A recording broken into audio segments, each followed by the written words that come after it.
Hello everyone, welcome to AWS Tutorials. In AWS Tutorials, we provide workshops and exercises to learn about AWS services. These workshops and exercises are published to our website aws-dojo.com.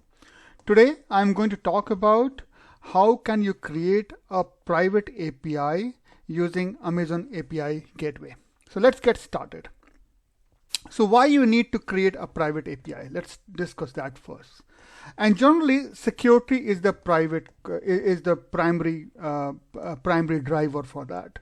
So sometimes you want to build an API which you want only to be accessible from your private network. Okay, from the closed network. So it could be that you have some API deployed in some AWS account, and then you want from that AWS account, a consumer of the API able to call this API privately.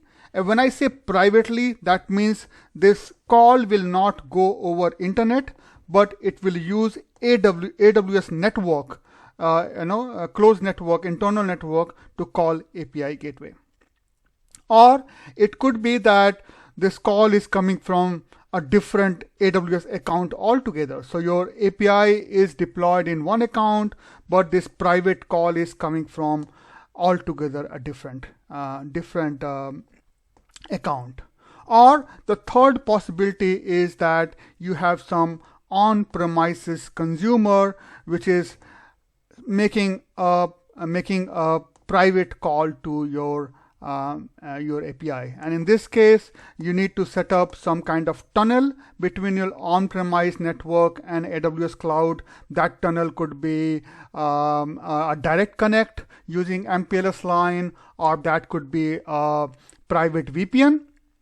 But then once you have set up this tunnel, then still you can make a private API call to the API deployed in AWS. End of day, you will find the primary driver of API having a private API is that you don't want your traffic to go over internet. You want to use either your corp network or AWS network based traffic to reach to your API endpoint. Sometime I have seen scenario where there are some on-premises systems which have to make call to the API, but those on-premises systems has very stringent outbound rule or policies. Say I want to call an API, like you can make a call or call an API only on a fixed IP or protocol, those kind of things. And in that case, also having private API makes sense. Okay, so these are the primary things why you need a private API. Now, how private API works?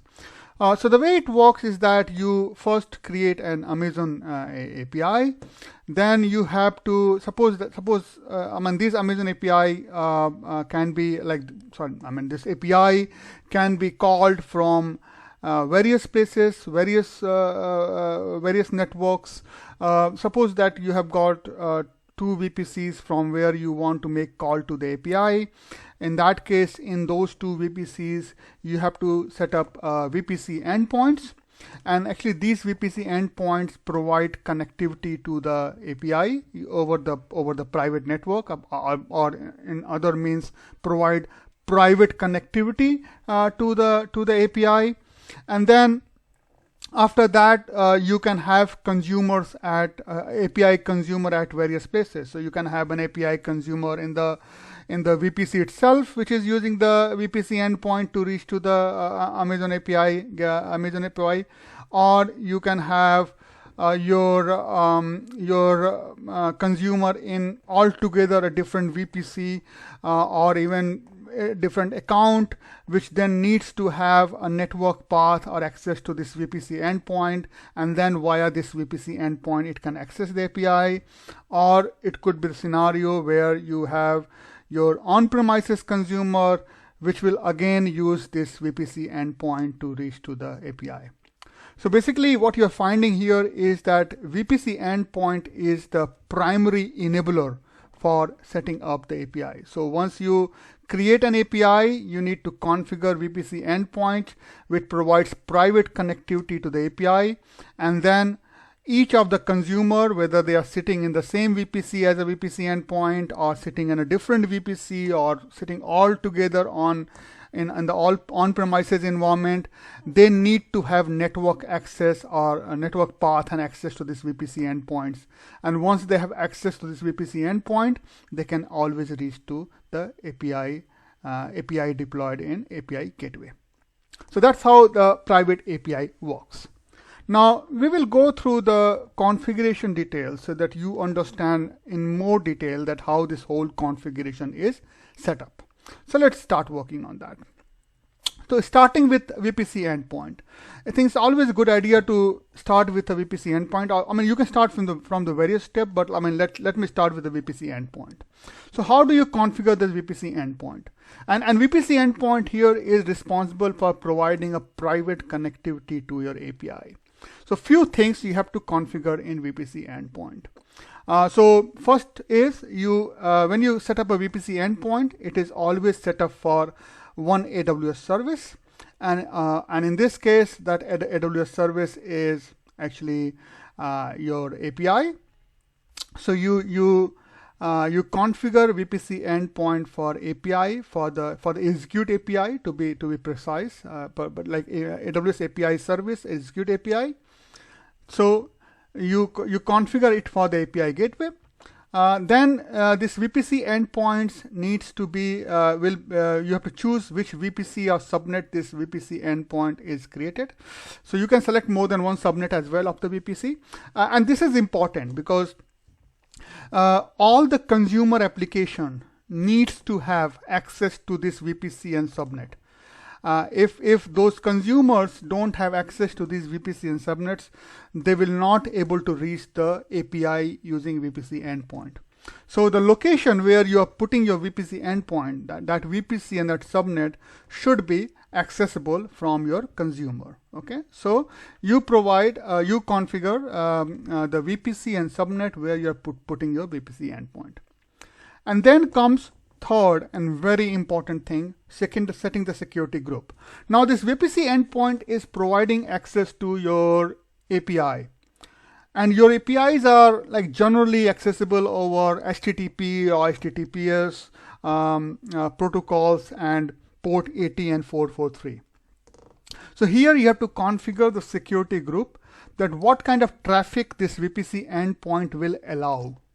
And if your API is exposed to HTTP or like it's REST API and it is taking traffic over HTTPS or HTTP, then your VPC endpoint should have a security group configured which allows traffic on HTTPS port 80 and 443. Yeah, depending on what particular combination you are using, or both of them.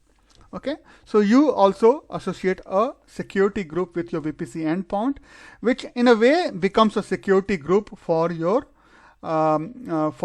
API, in fact. And then finally, you can also restrict access policy here. So you can say that, okay, fine. So this VPC endpoint is providing access to API. If you want this VPC endpoint to provide access to only certain APIs or only certain methods in the APIs, or for certain users to certain API or API method, those kind of restrictions you can put over here. So you can associate some policy with VPC endpoint which can restrict what kind of API or methods in the API can be called from this VPC endpoint. Let me show you some examples. So for instance, look at this one. This one says that it's defining a policy which is saying that you can invoke an API, but that API should be only, these are two ideas of the API. Only these two APIs are allowed to be invoked from this VPC endpoint. So this one is restricting access over two API, but the methods are star. That means you can call any method, get, post, put, any method. Look at this example. In this example, we're saying that you are allowed to call an API, but that API should be this API, with this stage and this method only. So in this case, you are restricting your access to a particular method. So you can see here that in policy, you can define policy in VPC endpoint, which can then be used to control what different APIs or methods in the APIs can be called from the VPC endpoint. So that adds a security feature to your overall deployment.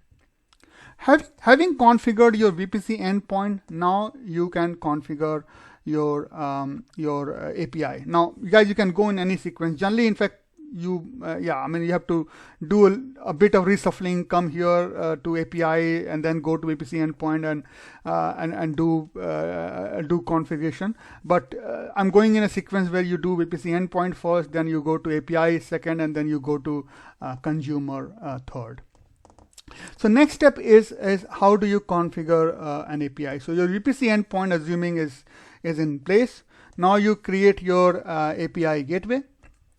So in API gateway, what you do, the first thing you do is you create API just like you create any API. So whether it's a public API or private API, the method of creating the API is not different. So there's nothing special you have to do to create the private API. Your private API are just like any other API you create in API gateway. So create an API generally like you create. Then you have to associate that API with API and VPC endpoints. So when you are configuring API, actually it provides option to select it is a public or private API, and when it's private API, it also provides you option to associate it with one or more VPC endpoints. So you can associate what VPC endpoint are linked to this API gateway, and this is the place where you are kind of marrying your VPC endpoint with your API. And the third thing, an additional security you build at the API is you configure API resource policy, and this resource policy actually restrict in terms of which VPC or VPC endpoint can call this API. It simply restricts which VPC or VPC endpoint can call API. So remember that when we are configuring your VPC endpoint, there you can define a policy to restrict which API or methods in the API it can call. So you have one security configured here. Second layer of security you're configuring at API gateway, where you say that, okay, this API can be called, but it can be called only from the following VPC or VPC endpoint. So it's like you can say it's a double layer security. Your API gateway trusts certain API and API. Your API trusts certain VPC and VPC endpoints, and your VPC endpoint trusts certain API and certain APIs. So both way you interlink each other. I mean, you can do one of those as well, but I mean, but it's always a good idea to make it very tight from the both side. And one example of such a resource policy is that, for instance, what you're doing here is you're saying that, hey, this is a resource policy where this API is of type private, and it can be only accessible from these two VPC endpoints. So only the consumer who has access to these two VPC endpoint can only call this API.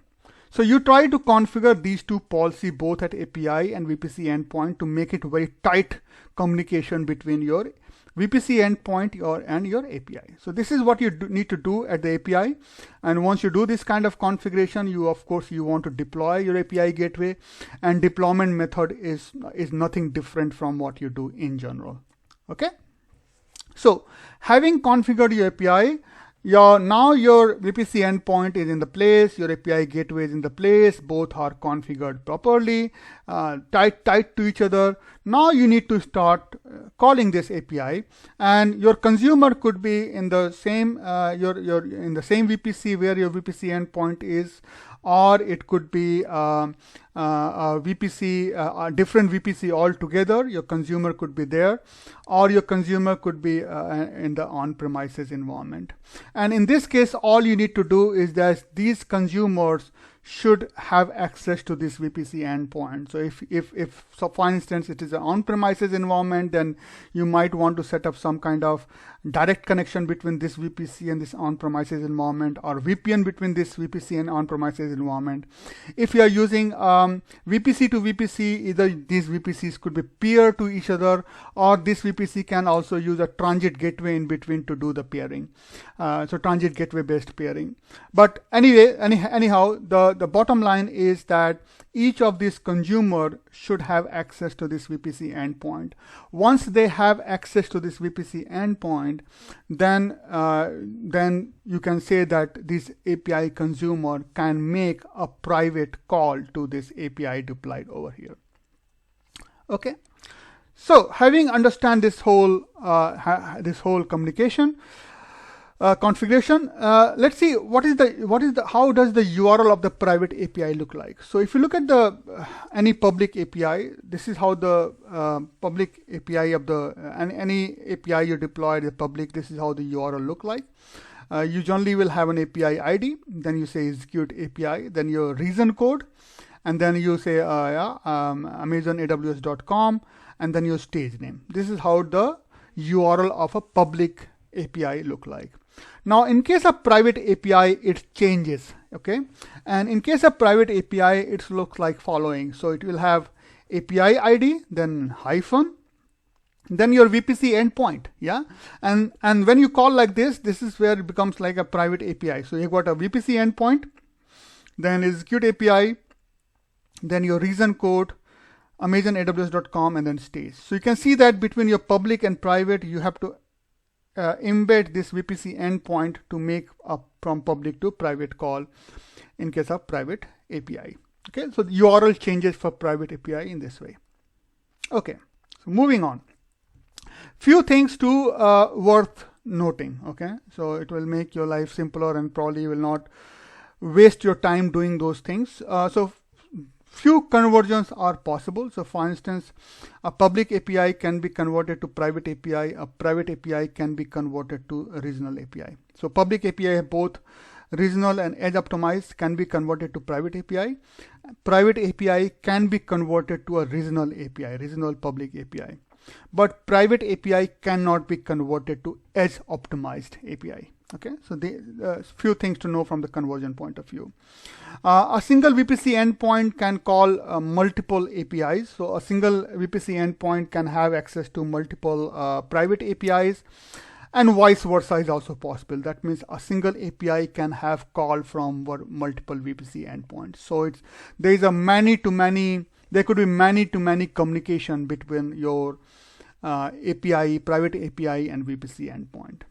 Domain names are not supported for private APIs, but you can use root 53 alias DNS record to simplify to simplify invoking your private API. So some kind of name mapping you can do using root 53 alias DNS record. Okay, so these things these are the good things to keep in the back of your mind. So what we are going to build today? So what you are going to build today is that we will create an API which simply makes a call to a Lambda function. It is a REST API. It's an API gateway. We create a REST API which is basically using a Lambda function as a backbone, as a backend logic. Then in fact, I have shown two VPCs here basically, but in the same VPC actually you create an VPC endpoint. And then in that VPC, we launch Cloud9 as a consumer, API consumer, and then we'll run some code over here, which will simply use this VPC endpoint to make a private call to API gateway. So that's what we are going to try today. So let's move on. So in order to do this workshop, we have created and published a workshop to our website, aws-dojo.com. I'm going to walk you through the steps involved in this workshop and post that. Yeah, feel free to follow the instruction yourself and do this workshop at your own pace to get your hands dirty by building a private API. Okay, so without wasting any more time, let's jump onto the API, private API gateway workshop. So here in our website aws-dojo.com, we have created a private API workshop. Let's click on this button to link to start the API. I mean the workshop, and these are the steps you need to perform. Okay, so you have to go one by one. The first step is very simple. You need to have an AWS account in order to complete this workshop. And if you don't have an AWS account, then you might want to click on this link to create the account. The next step, we are creating a security group. So remember, when we create the VPC endpoint, we need to associate a security group which allows certain traffic. So in this case, we are setting up a security group. We simply name it, in this case, Dojo API security group. And we are saying that this security group we are putting this into default VPC. Everything we are doing it in default VPC here in this workshop. And then we simply allow two traffic, HTTP and HTTPS in this case. Well, HTTPS alone was also enough because your API is by default HTTPS. So the security group is created, and this security group we'll use into VPC endpoint. Next, we create the VPC endpoint. For that, we go to VPC management console. We say we want to create an endpoint, and then we start configuring the VPC endpoint. So we say we want to use AWS service, and we select execute API as the AWS service. Then we select the default VPC. We select all three subnets of the VPC. Okay. And then we select the Dojo API security group to associate with the VPC endpoint. And finally, you define the policy. And you know that in the policy, you can actually configure to make call to a specific API only, or setup API only, or even methods in the API. But in this case, we are saying, okay, let's keep it very simple, and we're saying it's a full access. But you can always click on custom and can make it very tight integration with the API. And then we simply create the endpoint. And once we create the endpoint, you make note of the VPC endpoint ID because we need it when you're calling the API. Next, we create a Lambda function which works as the backend for the API gateway, and we are keeping it very simple. So you simply go to Lambda console, click on a function, create function. We give this function a nice name, Dojo function, Python 3.8, some very basic Lambda permissions. And then all we are doing here is that we are saying that let's keep the code very simple. When you call this Lambda function, it simply returns a message hello from Lambda. Yeah, just to keep it very, very simple. So a Lambda function is saved, it is deployed. Now we create a API in API gateway. So we go to the API gateway. So you go to the API gateway and say, I want to create an API, and you can see an option to create a REST API private. We simply click on the build option over here. This gives you, okay, tell me the API name. You provide the API name. You say endpoint is private to make it private API. And then you provide VPC endpoint ID here. So you can associate a API with multiple VPC endpoints. In this case, whatever earlier VPC endpoints I have created, I simply associate this API with that VPC endpoint. And after that, I click on the create API. Once API is created, then we move on to create a method. And in this case, I'm creating simply a get method. And then I create the get method, and then I'm configuring the get method and saying I need to call a Lambda function when this get method is called. And that Lambda function is the Dojo function we just created earlier, and we simply save it. And then it will ask if do you authorize, like, do you configure permission to call this Lambda function from API gateway? You say yes to that, and then your API is created. Your method is configured. Now, once your method is configured, you need to configure the resource policy, and your resource policy is a policy you configure at the API level to restrict access from certain VPCs or VPC endpoints. So in this case, what we are doing here is that we are configuring the resource policy. But again, just to keep this whole lab very simple, we are saying, okay, you can execute API on any resource from any principal. But yeah, if you want, you can change the resource over here and mention certain VPC endpoints from where this API can only accept traffic. But we kept it simple for now. And once that is done, so once this resource policy has been configured, then you simply deploy the API. So you click on the deploy API, and then it will ask you to configure which stage you want to deploy. I'm saying it's a dev stage, and we deploy the API, and then that deploys the API. Make note of the API ID in the URL because you need this API ID later when you're invoking the API. So now my private API is also configured. It is configured and it deployed. Now we can call this API from the consumer.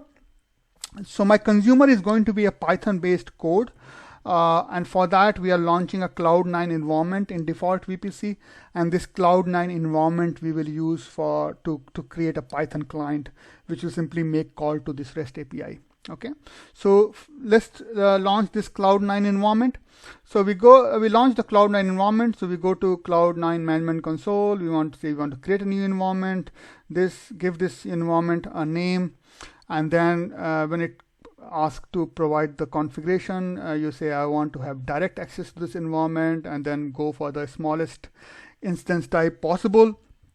We are selecting Ubuntu as the operating environment, and then you create the environment. So once your environment is created, we are going to use the request module or package to call the API. So we need to install request package here. So in this environment. So what we do here is that we simply run a command called pip install request, and that will deploy request module in the environment. Now our Cloud9 environment is configured. It can be used to write a Python client which can make call to a REST API. So let's create that API client, a consumer. So you go to the API client. So coming back to here, so the way you call the API is that you have to use this kind of format to call the API. In this case, it will be like API ID, VPC endpoint, then your execute API, then your reason code, then Amazon AWS.com, and then your stage, which is dev in this case. So this API ID you have made note of earlier. The VPC endpoint, we have endpoint ID you have made note of earlier. Based on that, you create an API URL, which is the API URL for your private API. Okay. So now what we do is that we simply go and create a new file, and we call this file dozoclient.python file. And then we simply write a very simple code, import request module, and simply say, hey, request.get, and this is my API URL. And this URL actually you replace over here. And this URL would be different in your case because your environment will be different, and you will have your own API ID and VPC endpoint ID. But yeah, you can use this. You can use this format to create your API URL. And you simply call this method, and then whatever response comes, you write.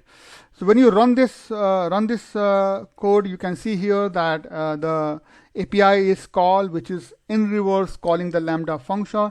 Lambda function is simply returning back status code 200 and hello from Lambda, and that's it. Yeah, you can see here we have just printed that over here. So that was all, and then next step is to go and clean up the resources so that you don't incur any cost post the workshop. So that was all for this workshop, guys. You learn how you can create private API and how you can make call to the private API. Hope you liked the video, and if you like, please click on the like button. Please subscribe to my channel. There are many other similar exercises and workshops which can be used to learn about AWS services, please do explore that. And we always look forward to your feedback to improve our content, to create new content. So if you have any feedback, any comments, any suggestions, any critique, feel free to provide us in the comment section of the YouTube channel, or you can also click on the contact us tab over here and can provide feedback from there as well. So we always look forward to your feedback. So that was all for today, guys. I promise to come back again in a couple of days time with another such tutorial.